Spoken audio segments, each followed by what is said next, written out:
ya kan? Nah, nisabnya hewan ternak itu nggak masuk akal, Pak. Karena begini, di dalam hadis disebutkan, kalau kita punya kambing 40 ekor, barulah itu kena zakat. Jadi nisabnya kambing itu 40, Pak.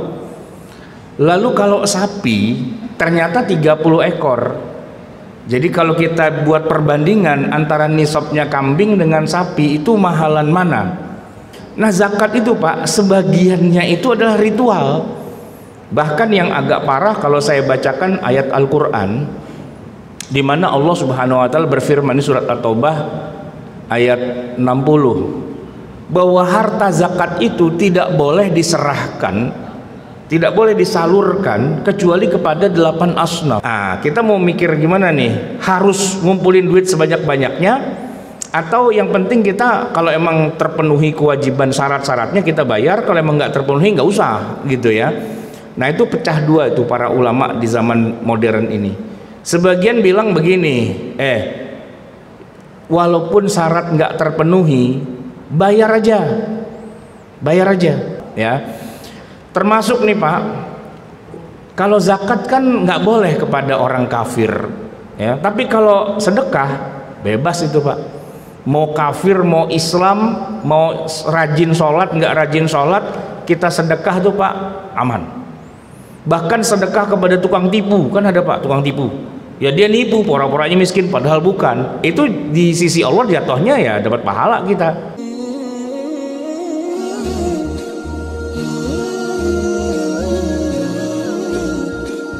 Assalamualaikum warahmatullahi wabarakatuh.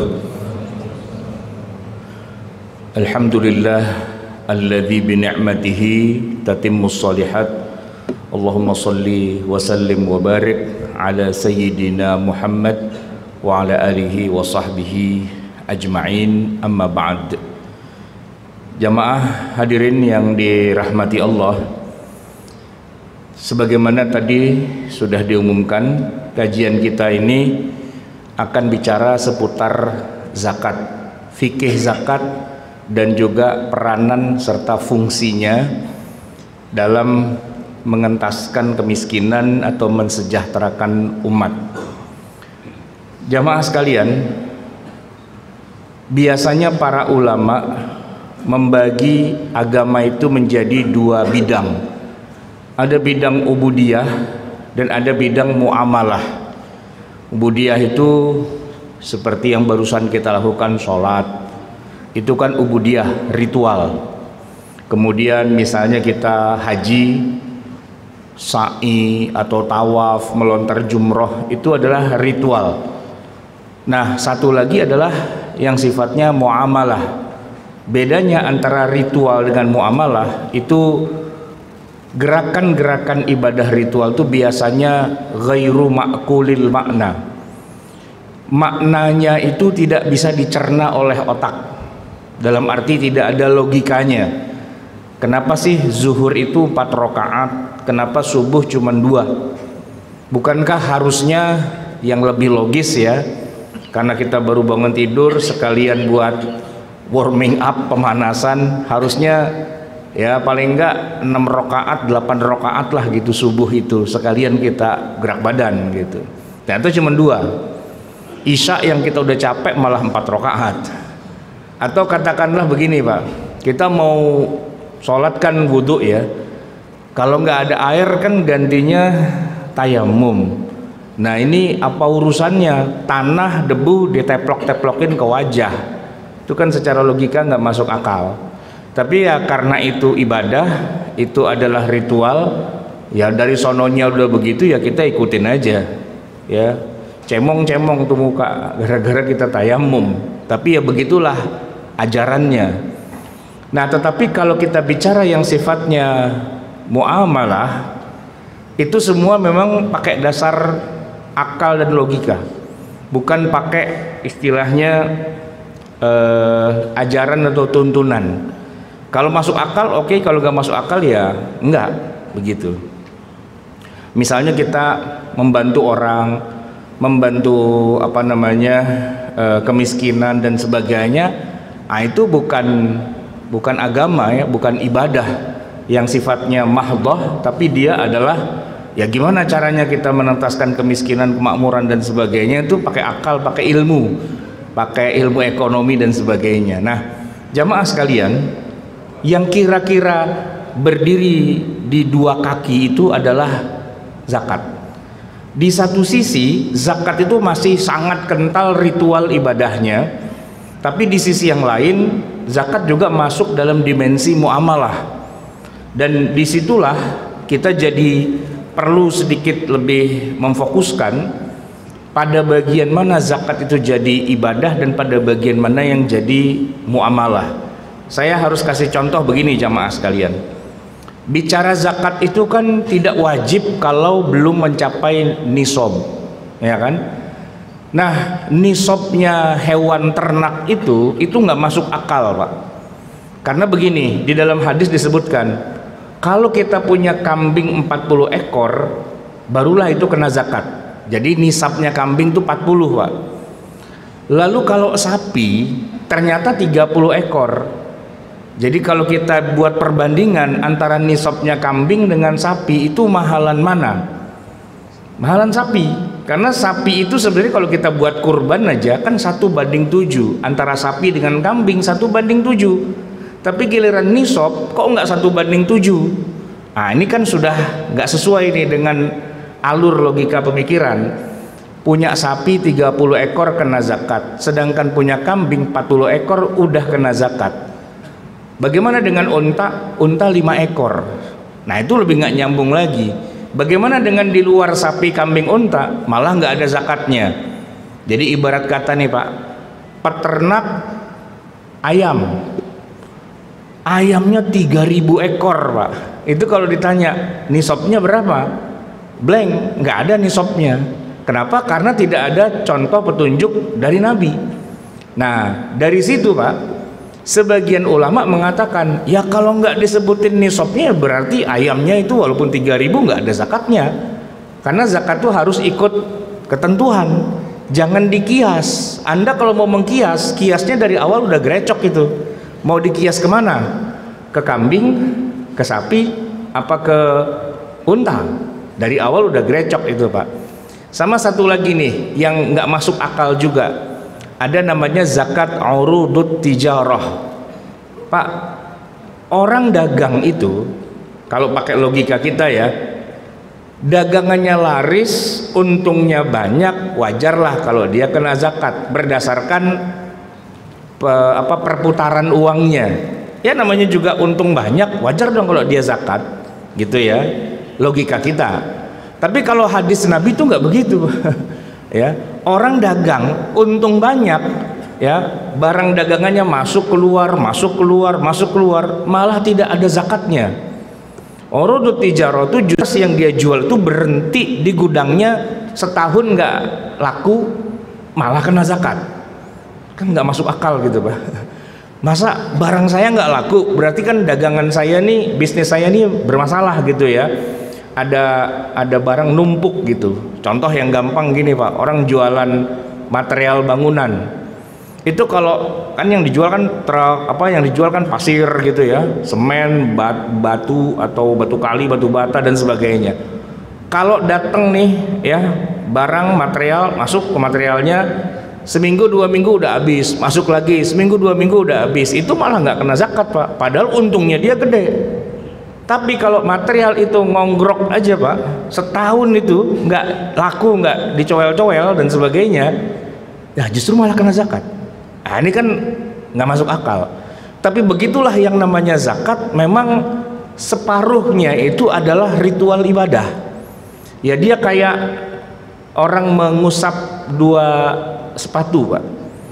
Dalam kasus mengusap 2 sepatu itu Ali bin Abi Thalib berkomentar begini, laukana dinu bil aqli, seandainya agama itu semata-mata didasarkan pada akal, seharusnya yang diusap itu bagian bawah sepatu, solnya itu yang bawahnya itu, karena yang naplak di tanah di muka bumi kan bagian bawah. Lah ini kenapa yang diusap malah bagian atas? Kan nggak ada penting-pentingnya yang bagian atas diusap. Sama juga Pak, orang batal wudhu kentut nih Pak, ya kan yang jadi punya masalah kan belakangnya itu Pak. Kenapa dia wudhu lagi yang diusap malah wajahnya? Kan wajah nggak salah apa-apa, kenapa diusap-usap gitu? Nah itu namanya ritual. Emang udah dari sononya begitu, ya begitu udah ya. Melontar jumroh Pak ya, kan banyak orang mengatakan bahwa melontar jumroh itu melempar setan gitu. Pak, kalau setannya bego Pak, dilemparin orang 2.500.000, dia tetap aja berdiri di situ kan, itu setannya bego. Setan kan nggak bego-bego amat Pak, dilemparin orang dia minggir gitu kan, dia bilang ya orang gua kagak di situ ngelemparin ke situ ya kan. Nah apakah kita bilang setan kemana lu, gua uber gitu Pak? Ya, kita nggak jadi jumroh Pak di Mina itu, nguber-nguber setan, mau lempar setan. Nah kita nggak, setan mau ada di situ mau nggak ada di situ, pokoknya itu tembok kita lempar gitu aja udah, nggak ada urusan dengan kena nggak kena. Setannya mungkin bilang kagak kena, ngeles gua gitu, nggak peduli, pokoknya kita lempar aja tuh temboknya gitu Pak. Masuk akal nggak? Kalau kata setan kagak masuk akal, bego banget lu, tembok kagak ada apa-apanya lu lemparin gitu. Tapi kita nggak ngomongin ngejar-ngejar setan, emang lagian mau lempar setan nggak usah jauh-jauh Pak, soalnya di sini aja setan banyak banget ya kan, ngapain kita ke Mina ya, kita ke Mina ritual ibadah begitu.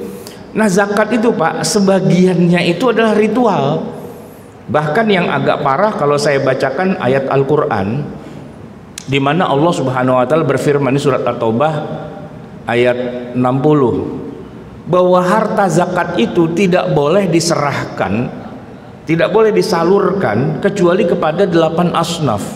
Innamas shadaqatu lil fuqara wal masakin wal amilina 'alaiha wal muallafati qulubuhum wa fir riqab wa fi sabilillah wa ibnis sabil wal gharimin wa ibnis sabil wa fi sabilillah wa ibnis sabil, terakhirnya gitu.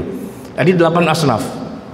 Nah, di luar dari 8 asnaf itu nggak boleh, karena ayatnya diawali dengan adatul hasr, innama, hanya boleh untuk 8 asnaf itu Pak. 8 itu Pak, kalau kita cek satu-satu, anak yatim nggak masuk loh Pak di situ. Maka tidak boleh zakat itu diberikan pada anak yatim. Kalaupun anak yatim kita kasih, itu gara-garanya dia termasuk fakir miskin. Jadi kita kasihnya bukan karena yatimnya, karena fakirnya, karena miskinnya begitu Pak. Janda begitu juga. Apakah semua janda berhak? Enggak juga. Kalau jandanya Ayu Ting Ting, ya enggak Pak, orang kaya dia ya, Musdalifah gitu kan orang kaya, nggak bisa. Kalau jandanya miskin, masuk dia kriteria fuqara wal masakin. Kalau janda kaya, janda kembang, janda bolong, nah itu udah nggak masuk di situ babnya kan. Termasuk masjid Pak ya kan, di dalam 8 asnaf itu nggak masuk masjid sebenarnya, nggak masuk itu pesantren dan sebagainya. Nah jadi kita itu kalau dalam zakat itu Pak banyak terikat dengan aturan, banyak terikat dengan aturan. Nah sebenarnya adanya aturan yang banyak ini di satu sisi ada kelebihannya, di sisi yang lain memang ada kekurangannya. Kelebihannya apa? Begini Pak, karena nggak semua harta itu kena zakat, ya berarti kita aman Pak. Kalaupun kita nggak bayar zakat, lolos kita di akhirat. Kenapa? Orang harta saya nggak masuk kriteria kok gitu. Misalnya contoh nih Pak, kita punya tabungan duit ya kan, ini kan banyak dikiaskan dengan emas. Orang itu tidak wajib bayar zakat atas duitnya atau emasnya, kecuali kalau emasnya itu sudah mencapai berapa nisabnya, 85 gram. Kalau kita anggaplah duit rupiah Pak, 1 gram emas itu 1 juta. Nah berarti kalau kita gajian Pak 85 juta baru tuh kena nisab. Ya kalau gajian cuman 10 juta, 20 juta, 30 juta sebulan, jauh dari nisab Pak. Mana ada kewajiban zakatnya? Enggak gitu. Nah bahwa kemudian nanti tiap bulan dapat 20 juta misalnya Pak, ya kalau dalam waktu 5 bulan sih jadi 100 juta, tapi kan gaji nggak dimakan tuh, berarti ditabungin doang. Lalu kita makan apa? Dalam kenyataannya gaji walaupun 20-30 juta sebulan Pak, belum juga habis bulan udah habis duluan dia gajinya. Bahkan sebagian tuh ada yang gaji 7,5, tanggal 7 udah koma gitu ya, 7 koma tanggal 7 udah koma gitu, udah nggak bisa hidup lagi karena banyak tagihan, banyak cicilan dan sebagainya. Jadi kalau bicara kewajiban zakat, Hanya orang kaya lah yang benar-benar kaya, kalau dia dapat duit tuh langsung 100 juta, 200 juta, nah itu yang kena. Itu pun tidak lantas dia wajib keluarin zakat. Kenapa? Masih ada syarat yang kedua. Apa itu? Nisab. Nisab ya, yang pertama. Yang kedua, haul. Haul itu memiliki harta di atas nisab selama 1 tahun. Jadi ibarat kata kita punya duit nih Pak 100 juta, per hari ini duit kita masuk rekening 100 juta. Besok Ramadan wajib nggak kita bayar zakat? Enggak. Kenapa? Karena belum 1 haul. Sekarang kan bulan Sya'ban. Besok Ramadan baru sebulan Pak. Itu baru kenanya tuh bukan Ramadan, baru kenanya ketemu Sya'ban tahun depan. Per hari ini tanggal berapa nih? Tanggal berapa sih nih? 16 ya, apa 17 gitu ya. Nah, tanggal yang sama, bulan yang sama, tahun depan, kalau duit kita masih di atas nisab, baru kena zakat gitu Pak. Itu pun kalau di tengah jalan selama setahun, turun aja dikit, balik lagi, gugur Pak. Misalnya kita udah punya duit 100 juta nih, 10 bulan kemudian kita butuh duit itu buat beli ini, beli itu dan sebagainya. Walaupun duitnya masuk lagi, sempat turun tuh Pak, dari 100 juta turun tinggal gocap gitu kan, tapi seminggu kemudian udah masuk lagi. Nah yang gara-gara turun tinggal gocap udah 10 bulan itu gugur Pak, ngitungnya dari mula lagi. Begitu di atas 85 juta baru kena lagi gitu kan. Nah itu kan ada lebihnya ada kurangnya. Lebihnya ya kita jadi nggak wajib kena zakat gitu Pak ya kan. Kurangnya berarti kalau begitu jarang dong yang bayar zakat. Iya, jadi jarang yang bayar zakat. Kita mau mikir gimana nih, harus ngumpulin duit sebanyak-banyaknya, atau yang penting kita kalau emang terpenuhi kewajiban syarat-syaratnya kita bayar, kalau emang nggak terpenuhi nggak usah gitu ya. Nah itu pecah dua itu para ulama di zaman modern ini. Sebagian bilang begini, walaupun syarat nggak terpenuhi, bayar aja, keluarin aja, karena dibalik dari pengeluaran itu itulah keberkahan. Kita bisa setuju bisa tidak, tergantung Pak. Kalau saya sih setuju, walaupun tidak terpenuhi syaratnya, maksudnya tidak ada nisabnya, tidak ada haulnya, yang bagus emang tetap kita keluarin. Tapi karena syarat ya ketentuannya belum terpenuhi, namanya bukan zakat, namanya sedekah, namanya infak gitu. Tapi kalau memang sudah terpenuhi, ya memang itu zakat dan wajib. Kalau enggak jadi dosa besar itu. Karena sudah terkena kewajibannya, kita enggak keluarin, dosa gitu kan. Tapi kalau tadi misalnya gaji 3 koma, tanggal 3 udah koma gitu kan, ya namanya juga gaji pas-pasan Pak. Tapi kita pengen sedekah, pengen masukin duit kotak amal dan sebagainya, boleh nggak? Ya kalau masalah boleh aja. Tapi wajib nggak? Ya enggak. Berarti yang kita keluarin itu jatuhnya sedekah dan bukan zakat gitu. Karena kalau zakat ya kalau sudah terpenuhi semua syaratnya jadi wajib dan itu zakat. Tapi kalau syaratnya belum terpenuhi ya kita judulnya banyak-banyakin sedekah. Kalau duitnya agak longgaran dikit kita gedein, kalau duitnya ngepas kita kurangin, kalau udah mepet banget ya nggak usah sedekah, nggak apa-apa juga, nggak dosa juga gitu Pak. Nah jadi kalaupun kita tidak melaksanakan zakat karena memang syarat-syaratnya belum cukup, ya bukan berarti kita nggak keluar duit Pak, kita keluar duit tetap aja. Sedekah itu kan bebas, mau berapa aja, mau kapan aja, dan hebatnya tidak mentang-mentang sedekah itu kecil Pak ya, lantas kemudian bisa kita anggap sepele, enggak juga. Karena apa? Karena ini kemarin saya baru baca berita begini Pak. Ternyata ada sebuah penelitian, Indonesia ini, negara kita ini ternyata juara paling banyak punya masjid di semua negara yang ada. Jadi ada Indonesia, ada Saudi, ada Mesir, ada Syria, ada macam-macam gitu ya. Ternyata negara manakah yang punya masjid paling banyak? Itu Indonesia Pak. Iyalah, logis Pak. Orang penduduknya aja 270 juta ya kan, muslimnya 83%, orang Islamnya tuh 215 juta. Wajar lah kalau pada bikin masjid banyak gitu kan. Tapi yang menjadi catatan juga gini Pak, Bandingan dengan negara-negara kayak di Saudi dan sebagainya, itu rata-rata mesti dibangun oleh negara, oleh APBN. Kalau kita Pak, ya kan masjid-masjid instansi pemerintah sih itu dibangun sama pemerintah ya, tapi masjid di masyarakat kita kebanyakannya enggak dari pemerintah, itu dari masyarakat kan, dan bukan dari uang zakat Pak, dari sedekah, dari infak, dari kotak amal yang lewat, dari hasil nyerok di pinggir jalan Pak. Tahu nyerok nggak Pak? Serokan ikan tuh, nah, pakai speaker, setelin murotal, kadang-kadang Jainuddin MZ suruh ceramah dari pagi sampai pagi lah gitu Pak, serokin gitu. Kelihatannya gitu-gitu aja, padahal kalau dikumpulin dananya gede juga itu Pak. Saya dulu awal-awal paling sebel kalau di jalanan ada tukang serok kayak gitu. Masjid mana yang lagi minta-minta sumbangan, tapi begitu saya tanya berapa hasilnya, boleh juga nih dari hasil receh Pak. Ya kan kelihatannya cuma gitu doang, tapi ternyata hasilnya gede. Nah, bisa menyelenggarakan masjid itu juga dari kotak amal, dan itu bukan zakat sebenarnya. Artinya jangan underestimate dulu dengan yang namanya sedekah. Sedekah itu gitu-gitu Pak, walaupun cuma recehan, tapi hasilnya luar biasa. Bahkan yang menarik Pak, orang saking miskinnya, kalau dia mau sedekah dia nggak punya duit, bisa kok dia sedekah pakai yang lain. Misalnya Pak, tersenyum kepada saudara kita itu sudah sedekah Pak, ya kan? Tabassumuka li akhika sedekah, kata Nabi.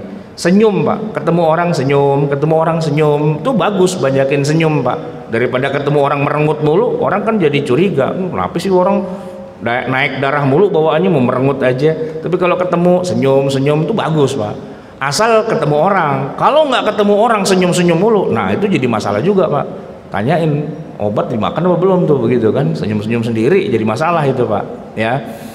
Termasuk nih Pak, kalau zakat kan nggak boleh kepada orang kafir ya, tapi kalau sedekah bebas itu Pak.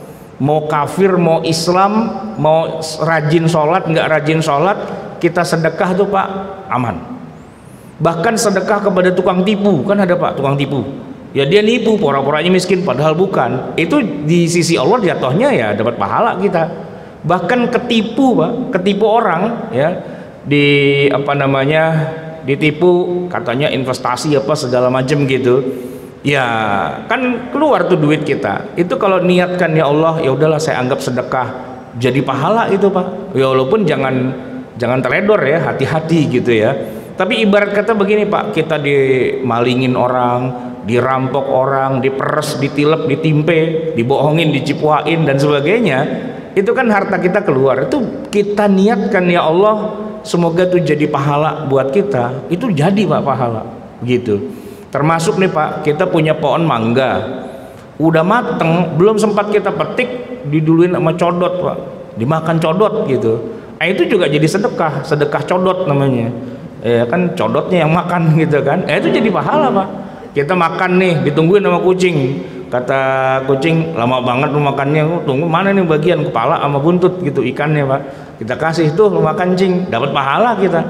Jadi sedekah itu bisa dengan cara apa saja ya, dengan berbagai macam cara itu dapat. Maka kalaupun kita misalnya harta kita nggak banyak Pak, dan kita jadi nggak ngerjain yang namanya zakat karena memang belum terpenuhi nisab dan haulnya, ya bukan berarti kita nggak dekat sama Allah, bukan berarti kita nggak sedekah dan tidak mengeluarkan harta, ya kita keluarin, dan itu boleh-boleh saja. Dan asiknya lagi Pak, kalau yang namanya sedekah nih, dia tidak terikat dengan hanya boleh buat 8 asnaf, enggak ya, sedekah buat apaan aja bisa Pak, bebas itu yang namanya sedekah. Beda dengan zakat Pak, kan kadang-kadang kita suka begini, ini ada nih zakat profesi gitu. Kalau dibilang zakat profesi Pak, gaji Bapak pas-pasan, udah kena PPH, udah kena potongan pajak, udah gitu kena juga 2,5% zakat gitu. Begitu uang zakatnya dikumpulin, ketika mau dipakai timbul lagi diskusi panjang. Emang boleh buat masjid? Emang boleh buat bikin kegiatan acara pengajian? Emang boleh? Nah, rame itu Pak. Gara-garanya apa? Gara-garanya emang dari awal Al-Quran sendiri mengatakan zakat itu hanya boleh buat 8 asnaf. Di luar dari itu diskusinya panjang, sampai imsak nggak selesai-selesai itu Pak, diskusiin boleh apa enggak nih gitu kan. Nah tapi kalau dari awal kita udah bilang, nih saya gaji 10 juta, nih saya kasih duit 100.000, sedekah dah gitu Pak, nggak ngomongin berapa persen, pokoknya saya mau sedekah aja, boleh nggak Pak? Boleh. Dapat pahala nggak? Dapat pahala. Dan duit yang kita sedekahkan itu kalau dikumpulin banyak, mau buat apaan aja bisa, nggak ada yang ngeributin, nggak ada yang banyak cincong. Misalnya nih masjid kurang AC nih gitu kan, dari sedekah ya udah kita beliin AC, santai, beliin karpet, beliin apa dan sebagainya, aman. Kenapa? Karena sedekah. Tapi kalau uang zakat buat ini itu, nah banyak yang ribut. Kenapa? Karena ada ayat Quran yang mengatakan, oh nggak boleh kalau buat ini, nggak boleh kalau buat itu, kan jadi panjang. Nah oleh karena itu saya sarankan, bukan berarti kita nggak ngeluarin zakat profesi, keluarin aja. Dan kalau perlu jangan 2,5% Pak, banyakin aja 5%, 10%, kalau perlu 50% gitu kan. Tapi satu yang saya kasih catatan, itu namanya bukan zakat, itu namanya sedekah. Aturan mainnya bagaimana Pak Ustadz? Aturan mainnya gampang, Allahumma turja, ya Allah atur aja, gitu. Udah kita yang atur dah, terserah mau buat apa kayak mau buat, karena bukan zakat. Kalau zakat jadi susah, aturan mainnya susah, masuknya itu susah, keluarnya juga susah, karena zakat tuh banyak aturan. Di dalam Al-Quran Allah ngatur harus begini, harus begini, harus begini, masuknya begini, keluarnya begini, jadi ribet urusan. Nah intinya begini Pak, kalau memang harta kita tidak masuk kriteria zakat, belum terpenuhi nisabnya, belum terpenuhi haulnya, ya sudah aman, nggak usah bayar zakat. Kecuali nanti Pak, hari raya Idul Fitr kita punya kewajiban bayar zakat yang sifatnya semua orang kena, mau kaya mau miskin, namanya zakatul fitr. Nah itu memang nggak ada kaitannya dengan kekayaan. Pokoknya setiap orang yang punya simpenan makanan untuk hari itu, berarti dia harus mengeluarkan makanan juga, ya, apakah itu beras, apakah itu gandum, ataukah itu yang senilai dengan itu semua. Nah, itu sifatnya memang udah pasti. Tapi kalau harta tergantung jenis hartanya. Kalau nggak termasuk jenis harta yang wajib dizakatkan, kayak tadi ayam, peternakan ikan, peternakan lele, peternakan kelinci, peternakan apa namanya kerang dan sebagainya. Nah, itu kan nggak ada dalam daftar hadis Nabi. Apakah mau kita kias? Agak ribet ngiasnya Pak. Kenapa? Mau dikias kemana? Gitu. Nah zakat modern hari ini Pak, itu memang kebanyakannya pakai kias. 2,5% dari gaji kita itu, kalau bicara ayat Quran dan hadis nggak ada yang secara spesifik mengatakan setiap kali gajian wajib keluar 2,5%. Nggak ada itu ayat atau hadis yang bilang begitu. Terus siapa yang bilang begitu? Nah itu disertasinya Dr. Yusuf Al-Qaradawi. Beliau punya fikih zakat namanya. Nah disitulah dia ijtihadkan, harusnya ada nih ketentuan kayak gini. Saya bukan nggak setuju Pak, saya setuju, bagus itu. Orang punya gaji dia keluarin 2,5%, kan cakep. Cuman yang saya kritisi cuma satu Pak, jangan bilang zakat. Kenapa? Kalau dibilang zakat ribet urusan. Kenapa? Nanti banyak orang yang nggak ngeluarin 2,5% tiap bulan dari gajinya, wah kita bilang kafir, dia nggak bayar zakat gitu kan. Dan kalau di masa Abu Bakar orang nggak bayar zakat, murtad itu, halal darahnya, bisa diperangi, dibunuh. Nah kalau cuman pengen agar orang pada ngeluarin harta, ya kasihlah berbagai macam stimulan, ya kan, tapi jangan pakai dibilang ini zakat gitu. Kayak gini Pak, kita pengen orang rajin sholat duha di masjid, ya kasihlah gambaran pahala atau katakanlah pancingan biar orang suka ke masjid. Yuk besok sholat duha kita mulain 6:30 sampai jam 7, habis itu sarapan gratis gitu Pak. Insya Allah rame itu Pak. Ini masjid kita nih sini, kalau tiap pagi ada sarapan, sholat duha dulu syaratnya, ada gitu sarapan gratis, insya Allah rame Pak gitu. Tapi kalau kita bilang semua umat Islam wajib sholat duha, karena sholat ditambahin satu lagi waktunya, zuhur, asar, maghrib, isya, subuh, dan duha. Nah itu kan kita namanya ngada-ngadain perkara yang baru, bid'ah juga itu jatuh-jatuhnya, karena Allah tidak wajibkan kok kita bilang wajib. Jadi kita bilang aja setiap pagi jam 7 di sini ada sarapan. Cuman kalau yang mau sarapan syaratnya cuma satu, sholat duha dulu gitu. Insya Allah rame itu Pak, ya gara-gara ada sarapannya. Yang belum sholat duha nggak boleh sarapan gitu, sholat duha dulu gitu misalnya. Jadi jamaah sekalian yang dirahmati Allah, keluarkanlah sebagian harta kita infak, sodakoh gitu ya, apapun yang mau kita keluarkan, tapi jangan dipaksa bahwa itu adalah zakat kalau memang tidak ada dalil secara qat'i tentang kewajibannya. Terakhir jamaah sekalian, apakah zakat bisa mengentaskan kemiskinan, memakmurkan masyarakat, mensejahterakan umat? Jawabannya nggak bisa, Pak. Kenapa? Ya balik lagi, karena zakat itu sedikit, Pak. Yang bisa ditarik dari masyarakat itu sedikit, ya kan? Nah, masalah kesejahteraan itu nggak ada hubungannya dengan zakat. Nabi SAW itu membangun ekonomi itu nggak ada hubungannya dengan zakat. Zakat itu disyariatkan terakhir ketika ekonominya sudah bagus, baru turun perintah zakat. Lu yang pada kaya-kaya bayar no zakatnya, gitu Pak. Bukan gara-gara bayar zakat lalu duitnya buat bangun ekonomi umat, enggak. Kebalik itu, nyungsang itu namanya. Ya kita nih Pak, contohnya negara kita mau dibilang kaya ya nggak kaya amat, mau dibilang miskin nggak miskin amat. Tapi kalau yang kaya, kayak negara sebelah kita tuh Pak, Singapura, penghasilannya banyak tapi rakyatnya sedikit, ya makmur lah rakyatnya. Atau Saudi itu Pak, Saudi itu kaya raya itu, duitnya banyak, jual minyak, tapi rakyatnya sedikit. Jadi subsidinya asik juga tuh Pak. Di sono orang nganggur aja dibayar, ya kan? Di Qatar itu Pak, oil and gasnya tuh luar biasa, tapi masyarakatnya, penduduknya cuma 3 juta. Nah itu makmur itu namanya Pak. Dan kemakmuran mereka semua itu, Singapura, Qatar, Saudi, bukan dari zakat, enggak. Ya dari dia ngatur ekonominya pinter. Kalau udah kaya baru suruh bayar zakat, begitu Pak. Nah memang tantangannya agak susah Pak kalau penduduknya banyak. Tapi ada juga Pak yang hebat, negara penduduknya banyak banget tapi bisa makmur. Itu contohnya adalah Tiongkok, Cina. Penduduknya banyak Pak, tapi dia bisa menyediakan lapangan kerja, industrinya maju, ya kan, sehingga tidak ada pengangguran di sana. Setiap orang itu pasti udah otomatis kerja, dapat kesempatan kerjanya itu tinggi. Dan memang dia nekat Pak, bikin industri itu nekat, semua bidang, semua sisi dia siapkan, sehingga produk Cina itu membanjiri seluruh dunia, bukan hanya Indonesia Pak. Saudi Pak, itu isinya Cina semua. Saya kemarin umrah Pak, pulang bawa oleh-oleh, mulai dari sejadah, sorban, tasbih, apa gitu, apa sih yang nggak Cina, itu semua dari Cina itu Pak. Naik kereta cepat aja bikinan Cina juga ujung-ujungnya gitu kan.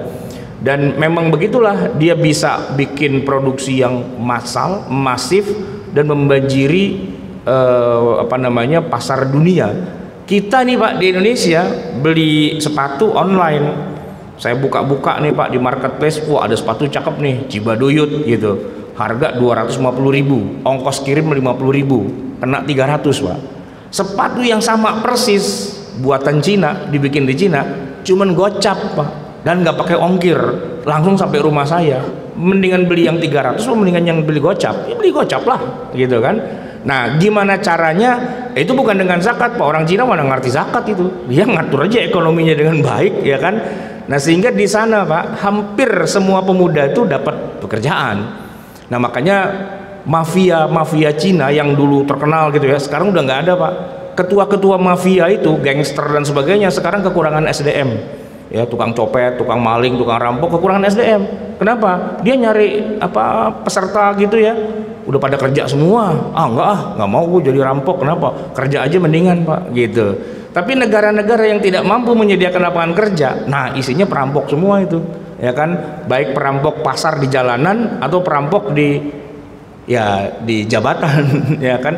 Nah, jadi kerawanan sosial, kriminalitas itu muncul karena memang tadi dia tidak mampu menyediakan lapangan kerja buat rakyatnya gitu kan. Nah oleh karena itu kalau kemakmuran jangan dikaitkan dengan zakat. Zakat itu tidak bisa menghasilkan kemakmuran. Ya zakat itu adalah kalau sudah makmur baru bayar zakat. Belum makmur ya nggak usah ngomongin bayar zakat, pikir aja ekonominya masing-masing, gimana caranya biar keluar dari kemiskinan. Jamaah sekalian, mari kita tutup kajian kita pada siang hari ini dengan doa. Bismillahirrahmanirrahim. Alhamdulillahirabbil alamin, hamdan yuwafi ni'amahu wa yukafi'u mazidah. Ya Rabbana lakal hamdu wa lakal syukru kama yanbaghi li jalali wajhika wa li'azimi sultanik. Allahumma shalli wa sallim wa barik ala nabiyyina Muhammadin wa ala ali Muhammad Rabbana zalamna anfusana wa illam taghfir lana wa tarhamna lanakunanna minal khasirin. Rabbana amanna bima anzalta wa taba'na ar-rasul faktubna ma'asy syahidin. Rabbana la tuzigh qulubana ba'da idh hadaitana wa hab lana min ladunka rahmatan innaka antal wahhab.